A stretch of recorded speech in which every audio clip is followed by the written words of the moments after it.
Mereka adalah gadis-gadis yang diciptakan selalu perawan, yang sama umurnya dan tidak pernah tua.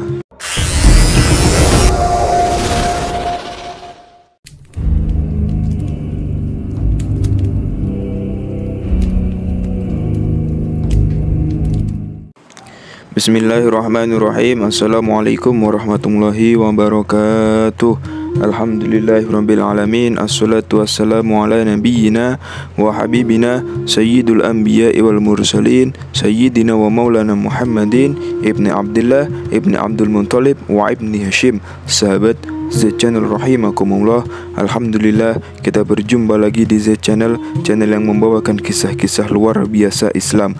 Pada episode kali ini kita akan membahas tentang gambaran bidadari surga yang digambarkan berdasarkan Al-Quran.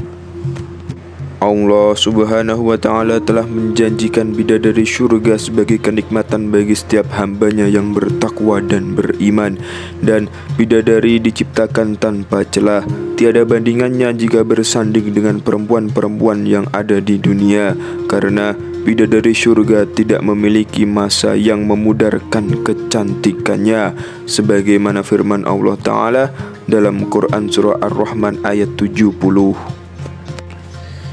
Bismillahirrahmanirrahim. Fihinna khairatun hisan, yang artinya di dalam surga-surga itu ada bidadari-bidadari yang baik-baik dan jelita. Quran Surah Ar-Rahman ayat 70. Dan dalam syair-syair Ibnu Qayyim Al-Jaziyah dikatakan, sang bidadari membatasi pandangannya kepada kekasihnya karena ketampanan. Lirikan mata yang tertunduk adalah lirikan mata para bidadari. Ataukah sang bidadari membatasi pandangan-pandangan sang kekasih karena cantiknya sang bidadari? Dalam hal lirikan mata, yang tunduk adalah lirikan mata sang kekasih. Dan di dalam Al-Quran, bidadari sendiri digambarkan mempunyai sifat-sifat yang sangat luar biasa. Di antaranya adalah perempuan yang suci. Hal ini digambarkan dalam Quran Surah Al-Baqarah ayat 25. Bidadari di surga ini digambarkan dalam Quran Surah Al-Baqarah ayat 25 adalah perempuan yang tidak mengalami menstruasi, tidak nifas, buang air kecil bahkan buang air besar.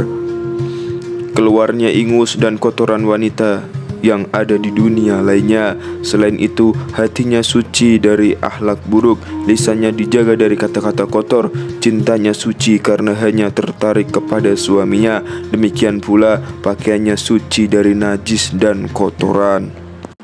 Yang selanjutnya adalah cantik lahir batin, digambarkan dalam Quran Surah Al-Rahman ayat 70, yang artinya di dalam surga-surga itu ada bidadari-bidadari yang baik-baik dan jelita.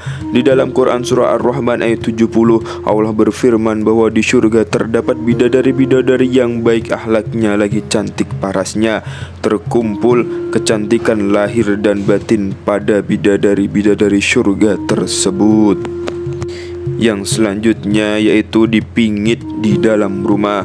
Hal ini berdasarkan Quran Surah Ar-Rahman ayat 72, yang artinya para bidadari-bidadari yang jelita putih bersih dipingit dalam tenda-tenda. Dan di dalam Quran Surah Ar-Rahman ayat 72 dikatakan bahwa para bidadari surga itu terbuat dari mutiara. Bidadari-bidadari surga yang kulitnya putih bersih itu menyiapkan diri untuk suami mereka.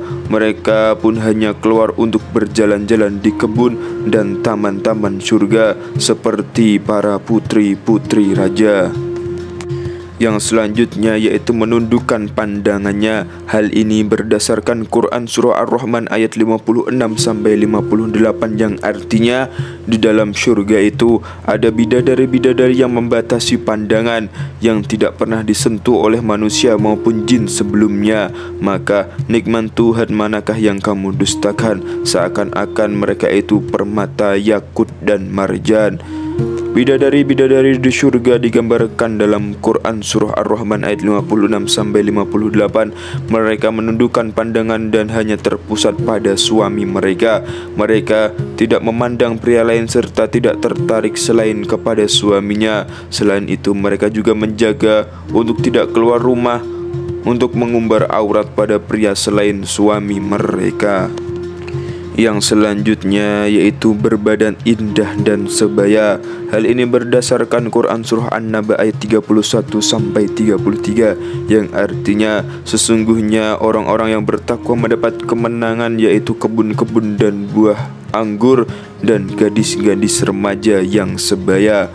Bidadari surga berdasarkan Quran Surah An-Naba ayat 31-33 digambarkan perumpamaan mereka berbadan indah dan diciptakan dengan umur sebaya pada usia puncak kematangan sekitar umur 33 tahun. Mereka adalah gadis-gadis yang diciptakan selalu perawan yang sama umurnya dan tidak pernah tua.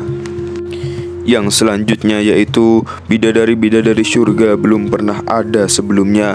Hal ini berdasarkan Quran Surah Al-Waqiah ayat 35-37 yang artinya Allah berfirman bahwa bidadari-bidadari surga adalah wanita yang diciptakan secara langsung, tidak melalui proses kelahiran, dan belum pernah ada di dunia sebelumnya. Selain itu, para bidadari di surga itu diciptakan dengan bentuk dan sifat yang paling sempurna dan tidak dapat binasa. Itulah beberapa gambaran bidadari-bidadari surga yang digambarkan oleh Allah Subhanahu wa taala berdasarkan Al-Qur'an, dan semoga kita semua kelak menjadi penghuni surganya Allah Subhanahu wa taala. Amin amin ya rabbal alamin. Demikianlah pembahasan tentang gambaran bidadari-bidadari surga berdasarkan Al-Quran. Semoga bermanfaat dan semoga kita bisa mengambil ibrah dan pelajaran serta keteladanan dari kisah tersebut. Akhirul kalam wal afu minkum. Thumma assalamualaikum warahmatullahi wabarakatuh.